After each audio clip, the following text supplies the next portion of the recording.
ఇక్కడనే పుట్టినా ఇక్కడనే పెరిగినా రేపు పోయినా ఈ మట్టిలో కలిసే మీ బిడ్డగా నల్లమల అడవుల బిడ్డగా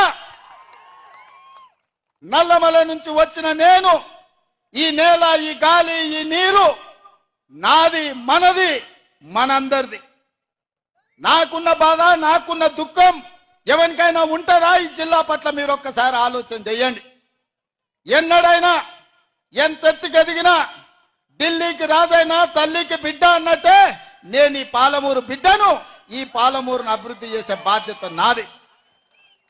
మరి నా తరఫున మీ తరఫున ఢిల్లీలో నేను చెప్పిన పనులు చక్కదిద్దనికే నాకు సొంత మనుషులు కావాలి కదా, మన వాళ్ళు కావాలి కదా. మట్టి పోయినా ఇంటోడే పోవాలని పెద్దలు చెప్పారు.